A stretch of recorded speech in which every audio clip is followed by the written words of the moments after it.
নম্বর সূরা সূরা মুহাম্মদ, সেই সূরা থেকে একখানা আয়াত উপস্থাপন করেছি। আল্লাহ রাসূলের অসংখ্য হাদিস থেকে ছোট ছোট দুইখানা হাদিস আপনাদের সামনে পেশ করেছি। এই দুইয়ের সমন্বয়ে কিছু কথা বলবো ইনশাআল্লাহ। মা তাওফীকি ইল্লা বিল্লাহ। একটু দোয়া করে দিয়ে বলেন আল্লাহুম্মা আমিন। তার আগে আমাদের মন মানসিকতাকে চাঙ্গা করার জন্য, আমাদের অন্তরটাকে, অন্তরের দরজাটাকে খুলে দেওয়ার জন্য আমরা একটু আল্লাহর নামে তাকবীর দিয়ে মনটাকে ফ্রেশ করতে চাই, যাতে করে এরপর যতটুকু আলোচনা কোরআন হাদিস থেকে হবে সবটা শুধু কানে নয় বরং কান দিয়ে প্রবেশ করবে বটে, সেটা যেন স্থায়ী বাসা বাঁধে কলিজায়, স্থায়ী বাসা বাঁধে এই হৃদপিণ্ডে। এজন্য এই জায়গাটাকে আল্লাহর জন্য একেবারে ফ্রেশ করে দেই। একটু তাকবীর দেই, লিল্লাহি তাকবীর। আল্লাহ। এটা যদি 2025 সাল না হয় তাহলে এই তাকবীরই চলবে। যদি 25 হয় আর 24-এর যদি অভ্যুত্থান ঘটে, 24-এর স্বৈরাচারের পতন যদি হয়, তাহলে এই তাকবীর আর আপনাদের গলায় আওয়াজ, এই আওয়াজ শোনা পায় না, ঠিক না? এখন তো তাকবীর দিতে হবে এমন আওয়াজে, যে আওয়াজ বাংলাদেশের সীমানা পেরিয়ে ইন্ডিয়ার দিল্লি কেল্লা পর্যন্ত কাঁপিয়ে তুলবে, এমন আওয়াজ দিয়ে তাকবীর দেওয়া লাগবে, ঠিক কিনা বলে? ঠিক। আওয়াজ দিতে হবে লিল্লাহি তাকবীর, আল্লাহু আকবার, নারায়ে তাকবীর, আল্লাহু আকবার। বাস, সম্মানিত হাজিরিন, সূরা কত নম্বর?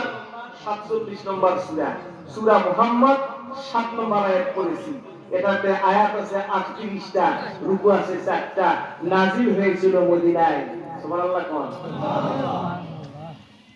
সম্মানিত হাজিরিন, আলোচনার শুরুতেই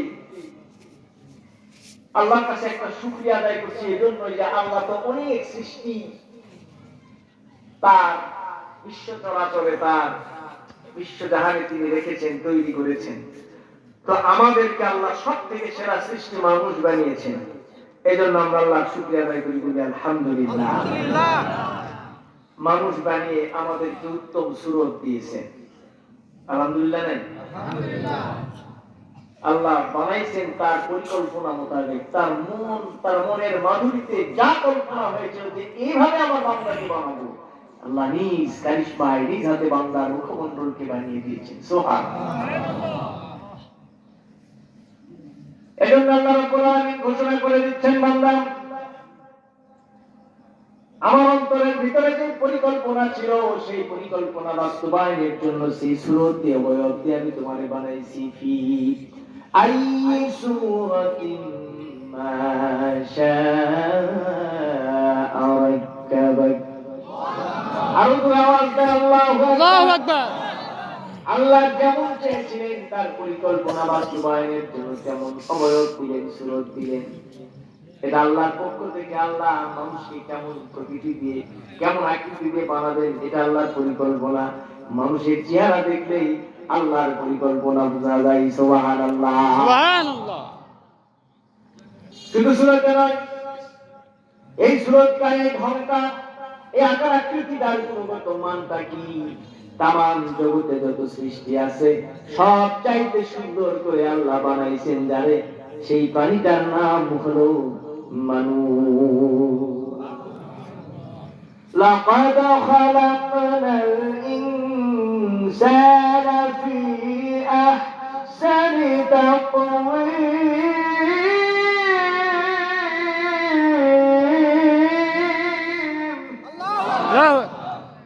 আমি মানুষকে উত্তম আকৃতি দিয়ে বানাইছি, এমন সৌন্দর্য দিয়েছি, পৃথিবীর আর কোন মাখলুকের এত সৌন্দর্য আমি আল্লাহ দেই নাই।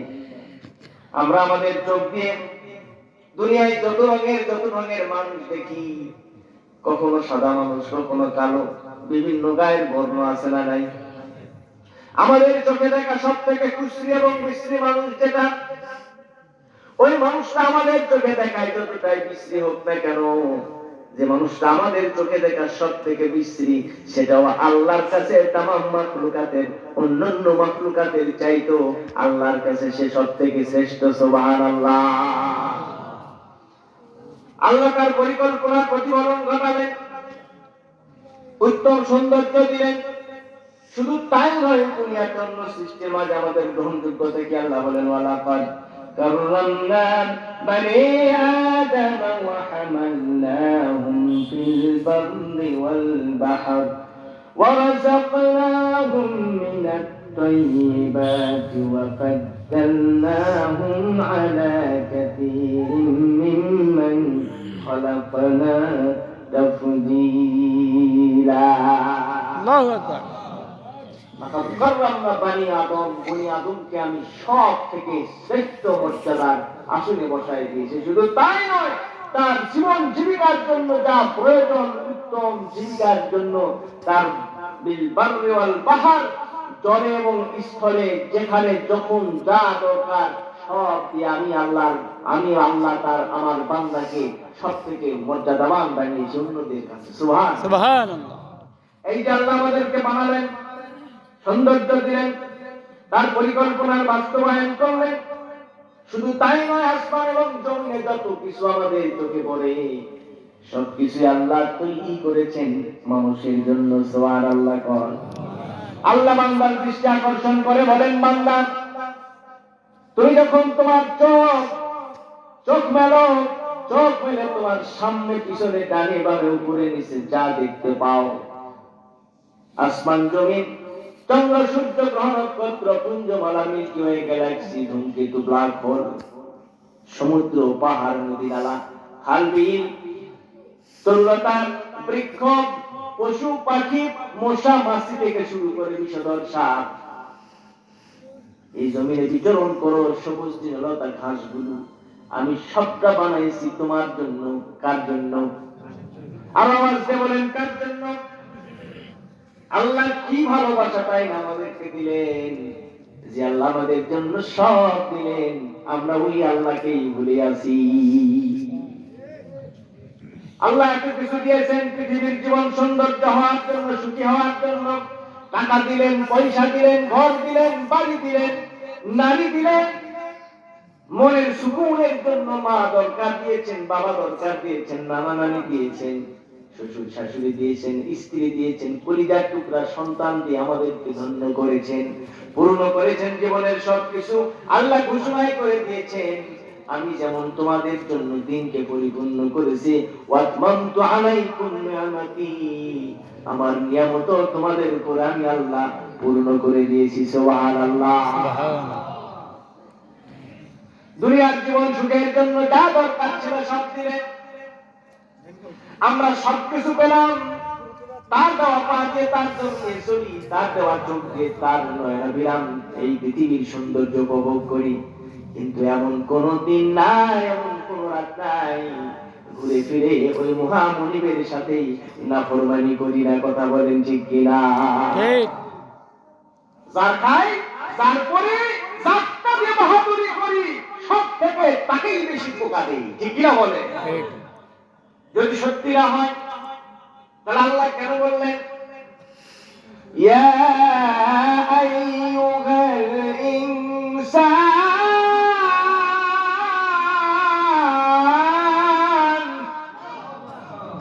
মা গররাকা বিরাব্বিকাল কারীম।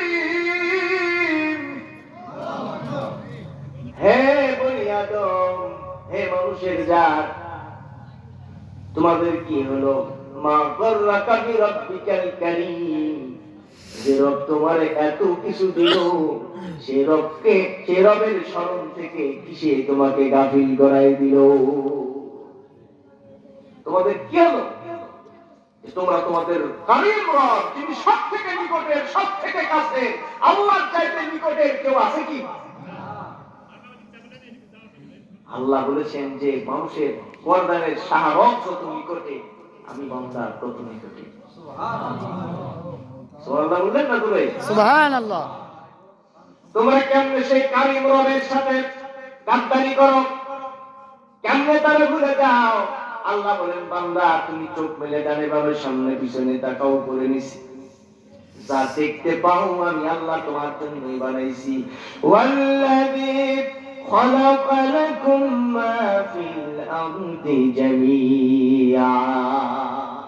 ওই আসমান আর এই বিস্তীর্ণ জমিনে তুমি যা কিছু দেখো সব আমি তোমাদের জন্য বানাইছি। সুবহানাল্লাহ কোন সুবহানাল্লাহ। আমাদেরকে শ্রেষ্ঠ মাখলুকাত বানালেন, উত্তম সুরত দিলেন, তার মন যেমন চেয়েছিলেন মনের মাধুরী দিয়ে আমাদের উপরে তার পরিকল্পনার বাস্তবায়ন করলেন। আমাদের জন্য জলে স্থলের সব নিয়ামত উন্মুক্ত করে দিয়ে আমাদেরকে শ্রেষ্ঠ মর্যাদা দিলেন। এত কিছু দেওয়ার পরে আমাদেরকে মনে হয় না আল্লাহ যে এত কিছু বানালেন আমাদের জন্য, তাহলে আমি গোলামের ঘরে গোলাম, আমারে আল্লাহ কেন বানাইছেন এটা জানতে মনে চাই কিনা বলে? মন চায় না যে আমি একটু জানি আমাকে কেন আল্লাহ বানালো? যদি এই প্রশ্নটা আমরা জানার চেষ্টা করি, আমরা একটা ওয়াজ সবাই মুখস্থ করে ফেলেছি অলরেডি। আমার মুখে নোটের দিক দেখি, আমি নোটের আলোকে কথা বলি, আমি বাহিরের কোনো বাজে কথা বলা পছন্দ করি না। আমার একটা নোট থাকে নির্দিষ্ট, সেখান থেকে কথা বলি। তা আমরা একটা ওয়াজ সবাই জানি, মৌলানা মসজিদে মসজিদে, মক্তবে মক্তবে, মাদ্রাসায় মাদ্রাসায় এই ওয়াজ। আমার মনে হয় এমন কোন জ্ঞানবান মুসল্লি নাই যে মাদ্রাসাটাও পড়ে না তার এটা মনে। যখনই বলা হয় বাবা আল্লাহ কেন বানাইছেন কোন দেখি, সবার মনের ভিতরে একটা আয়াত হয় দেখি, সেটা জারিয়া রয়েছে 56 নম্বরে, ওয়া খালাকতুল জিন্না ওয়াল ইনসা ইল্লা লিয়াবুদুন। আল্লাহু আকবার। এর রক্ত জানা আছে কিনা এটা বলেন তো? আল্লাহ মানুষ এবং জিনকে কেন বানাইছে? ইবাদতে। এই যে ইবাদত, হ্যাঁ, এই ওয়াসনায় আমরা বুঝে সারা জীবন এবং আমাদের বাস্তব জীবনে এটাই প্র্যাকটিস করি যে শুধু আল্লাহ ইবাদতের জন্য বানাইছেন। যেহেতু নামাজ একটা ইবাদত, রোজা একটা ইবাদত, হজ একটা ইবাদত, যাকাত একটা ইবাদত, দান সাদকা একটা ইবাদত, পর্দা পুশিটা একটা ইবাদত, তাই এগুলোকে ইবাদত হিসাবেই শুধু মেনে চলে। এর বাহিরে আর কোনো কাজ আছে বলে তারা মনে করে? আওয়াজ দেন, মনে করে না। কিন্তু আজকে আমি আপনাদের কাছে এই একটা উদ্দেশ্যের সাথে আরো ছোট ছোট দুইটা বিষয় সংযুক্ত করে দিয়ে যেতে চাই, যাতে করে আমাদের প্রকৃত উদ্দেশ্যটা আমরা বুঝতে পারি। একটু কষ্ট করে কথা শোনা যাবে কি? কথা শোনা যাবে? ধৈর্য আছে? সম্মানিত ভাইরা, আল্লাহ তাআলা এই আয়াতে বললেন আমি তোমাদেরকে সৃষ্টি করেছি, মানুষ আর জিনকে তৈরি করেছি আমার দাসত্বের জন্য, আমার ইবাদতের জন্য, বন্দেগীর জন্য। তো আমরা অর্থটা বা তাফসীরটা যা বুঝেছি বা এই সমাজে মানুষের আচরণ, মুমিন মুসলমানদের যে বিহেভিয়ার, এটা দেখে আমরা বুঝতে পেরেছি যে আল্লাহ আমাদেরকে কিছু ইবাদত করার জন্য পাঠাইছেন। তাই আমরা নামাজ পড়ে ভালো মানুষ হতে চাই, রোজা রেখে ভালো মানুষ হতে চাই, হজ করে ভালো মানুষ হতে চাই, যাকাত দিয়ে ভালো মানুষ হতে চাই। ঠিক কিনা বলেন? আমি যদি বলি আমার উদ্দেশ্য আছে, বিশ্বাস হবে? আমি যদি বলি উদ্দেশ্য আছে, বিশ্বাস হবে? আমি তো আমার কথা বলবো আল্লাহ যদি বলেন। আল্লাহ আরো কিছু জায়গায় বলেছেন, দেখেন আল্লাহ রাব্বুল আলামিন এই যে সুন্দর পৃথিবী আমাদেরকে দিলেন, আমাদের জন্য হাজারো রকমের নিয়ামত দিয়ে পৃথিবীটারে যে সাজালেন, এই পৃথিবীটার একটা মূল্য আছে না নাই? এই পৃথিবীটার একটা দাম আছে না নাই? তাহলে নিশ্চয়ই পৃথিবীটা খেলাই ব্যবহার করার অধিকার আল্লাহ কাউকে দেয় নাই। বলেন আল্লাহ রাব্বুল আলামিন বললেন বান্দারে আমি তোমার এই দুনিয়া দিলাম, এই দুনিয়ায় যা কিছু আছে সবই দিলাম, আর এই দুনিয়াটাকে সঠিকভাবে ব্যবহার করার দায়িত্ব আমি তোমারে দিলাম। লক্ষ্য করবে আমার এই পৃথিবীর সঠিক ব্যবহার যদি না হয়, তাহলে সেই ব্যবহারকারীকে তুমি সতর্ক করে দিও।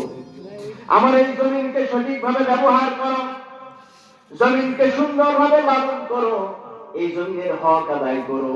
আল্লাহ তাআলা ঘোষণা করে দিয়েছেন সূরা হুদের 61 নম্বর আয়াতে আল্লাহ বলেন ইউবুদুল্লাহা মা লাকুম মিন ইলাহিন গায়রুহু হুয়া আনশাআকুম মিনাল আরদ ওয়াস্তা'মারাকুম ফিহা। আল্লাহ বললেন বান্দা ইউবুদুল্লাহ, আল্লাহর বন্দেগী করো, আল্লাহর দাসত্ব মেনে নাও, আল্লাহর গোলামি করো, আল্লাহর আনুগত্যের সামনে বর্ষতা স্বীকার করো। মা লাকুম মিন ইলাহিন গায়রুহু, যিনি ছাড়া তোমাদের জন্য তোমাদের পূজা অর্চনা, তোমাদের আরাধনা, তোমাদের প্রার্থনা, তোমাদের বন্দেগী ইবাদত পাওয়ার যোগ্যতা আর কারো নাই। তোমরা সেই আল্লাহর দাসত্বকে কবুল করো। দাসত্ব কবুল করার অর্থ হলো যিনি আল্লাহর দাস হিসাবে নিজেকে স্বীকার করেছেন, আল্লাহর দাসত্ব হয়ে, আল্লাহর দাস হয়ে অন্য কারো আইন মানা চলে না। যিনি আল্লাহর দাস, তিনি আর কারো হুকুমের গোলাম হতে পারে, কারো আইন মানতে পারে না, কারো সামনে মাথা নত করতে পারে না। কিন্তু আমরা কি অবস্থায় আছি? আমরা তো মালিক মালিকাকে মালিক ইয়াউমিদ্দিন প্রতিদিন নামাজে বলছি, ইয়াউমিদ্দিনের মালিককে কুলিল্লাহুম্মা মালিকাল মুলক, গোটা রাজত্বের মালিক হলেন তিনি। তিনি কে? আল্লাহ। এভাবে আল্লাহকে কল্পনা করে আমরা তাকে মালিক মানি, তাকে মালিক মানি বিশ্বাসী। আর বাস্তব জীবনে মালিক মানি এই পৃথিবীর কিছু মানুষকে, ঠিকই না বলেন? কখনো লেনিনকে, কখনো মাও সেতুংকে, কখনো কার্ল মার্কস, কখনো সক্রেটিস, কখনো প্লেটোর দর্শন নীতি মেনে, তাদের দেওয়া আইন কানুন মেনে আবার আল্লাহর দাস হওয়ার চেষ্টা করি। আল্লাহর যে দাস হবে সে আর দুনিয়ার কোন পচা মানুষের আইন মানতে রাজি হয় না। কথা কোন ঠিক কিনা? কোন নবীরা রাজি হয় নাই, রাসূলরা রাজি হয় নাই, আসহাবে রাসূলরা হয় নাই, তাবেঈরা হয় নাই, তাবে তাবেঈরা হয় নাই, আইম্মায়ে মুজতাহিদিনরা মানুষের আইন মানতে রাজি ছিল না। কিন্তু এই যুগের যুগে আমরা যারা মুসলমানের দাবি করি, নামাজ রোজা হজ করি আর যাকাত করি আর মানব রচিত মতবাদ মানে আল্লাহর গোলামি স্বীকৃতি দেয়, আল্লাহ এমন চিটার গোলামের গোলামি পছন্দ করেন না। বেশি হয়ে গেল কি? আল্লাহ তাআলা বলছেন, বান্দা আমার দাসত্ব করবি, আমি ছাড়া তোর আর কোনো ইলাহ নাই। তুমি কি জানো নাকি ওয়া আনশাআকুম মিনাল আরদ, তুমি যে জমিনে ঘোরাফেরা করো এই জমিনের মাটি থেকেই আমি তোমারে বানাইছি। সুবহানাল্লাহ। ও তো বাহাদুরি করো কেন? তোমার নজর সবসময় উপরের দিকে যায় কেন? উপরের বড় বিল্ডিং এর দিকে নজর যায়, বড় ব্যাংক ব্যালেন্সের দিকে বাড়ি নজর যায়, বড় গাড়ির দিকে নজর যায়, ঠিক না? ঠিক না বলে? শুধু তাই নয়, এই বড় উপরের চেয়ারটার দিকেও নজর যায়। শুধু যায় না, একবার চেয়ারে বসতে পারলে আমার আর নামাই কি, ঠিক কিনা? আরে আল্লাহর ভয়ে খেলা, ওই যে ঘুড়িওয়ালা ঘুড়ি উড়ায়, হাতে থাকে নাটা, ঘুরে আকাশে ওড়ে, দিনভর উড়ান করে, সুন্দর বুদুলি লম্বের আগে আগে ঘুড়িওয়ালাকে তারে সুতা ধরে টানে, যত নিকটে আসে ঘুড়িটা একবার টানে আর বামে যায়। কি বলে? কি বলে? ঘুড়ি টানে আর বামে যায়, বুঝাতে চাই আমি নামবো না, আমি নামবো না, আমি নামবো না। যিনি ঘুড়ির মালিক তিনি নাটায় ধরে সুতা টানে আর বলে, আমি আর তোরে আকাশের উপরে রাখবো না, রাখবো না, রাখবো না। কারো কারো স্বপ্ন ছিল 21, 31, 41, সুযোগ পেলে 140। আল্লাহ বলে, ওরা বলে আমরা নামবো না, নামবো না, নামবো না। আল্লাহ বলে আমি রাখবো না, রাখবো না, রাখবো না। আগস্টের 5 তারিখ তোমার শেষ দিন।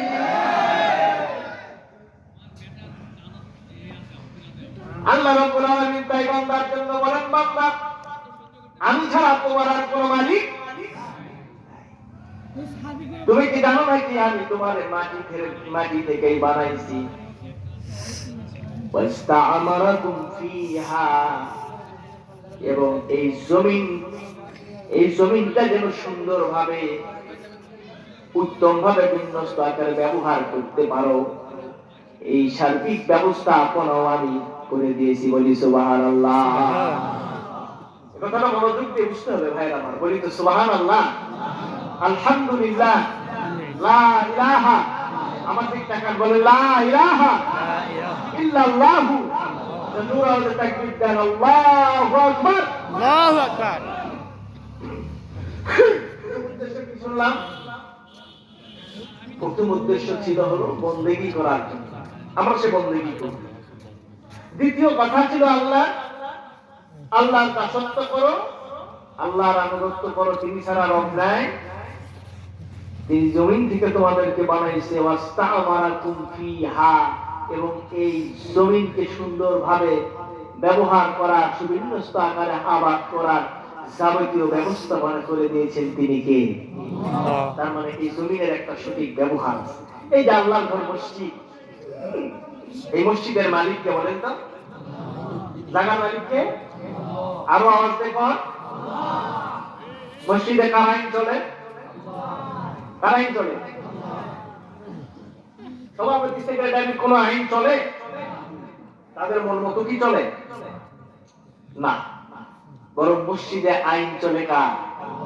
ঘরটা কার? মসজিদ থেকে বের হয়ে যে জমিনে পা দেন, এই জমিনের মালিক কে? খুব সতর্কতার সাথে কথা বলেন। যা স্বীকার করবেন সে ব্যাপারে আর পরবর্তীতে অস্বীকার করার কোন সুযোগ থাকবে? বলেন, পাঁচবিটিও অফিস যে মাটির উপরে খাড়া হয়ে আছে, ওই জায়গাটা কার? ঠিক আছে কথা তো? জয়পুরহাটের যে কোর্ট, কত জজ কোর্ট, ম্যাজিস্ট্রেট কোর্ট, এরপরে ডিসি অফিস, এই যে জমিনের উপরে প্রতিষ্ঠিত আছে, এটা কার জায়গা? মসজিদ যদি আল্লাহর জায়গা হয়, সেখানে যদি আল্লাহর নিয়ম ছাড়া অন্য কারো নিয়ম না চলে, এই বৃহত্তর মসজিদ নামক জমিনটা জায়গা কার? আর অবস্থা বলেন কার? আর এখানেও আইন চলবে, বিধান চলবে, নিয়ম চলবে কার? আল্লাহ এটাই চেয়েছে। তাই আল্লাহ বলেছেন, বান্দা এই জমিন আমার, ওয়াইশাকুম মিনাল আরদ ওয়াস্তা'মারাকুম ফিহা, আমি তোমার এই জমিন থেকে বানালাম, আবার এই জমিনকে সুন্দরভাবে ব্যবহার করার জন্য সার্বিক ব্যবস্থাপনা করে দিলাম। তার মানে জমিনের সঠিক ব্যবহার করা লাগবে। গণভবন আল্লাহর জমিনের উপরে, সুতরাং সেখানেও আল্লাহর জায়গা। বঙ্গভবন, ওইটার মালিক কি? সংসদ ভবন, সেক্রেটারিয়েট, আদালত পাড়া, যত অফিস আদালত ইন্ডাস্ট্রি আছে, সব জায়গায় যদি আল্লাহর হয়, এভাবে আল্লাহর উপর আপনি ঈমান আনেন, তাহলে জেনে রাখবেন, আল্লাহ যেমনে যেই জমিন পরিচালনা করতে বলেছেন, তেমনি ওই জমিনকে পরিচালনাটা করা, এটাও আমাদের সৃষ্টিগত একটি উদ্দেশ্য। সুবহানাল্লাহ।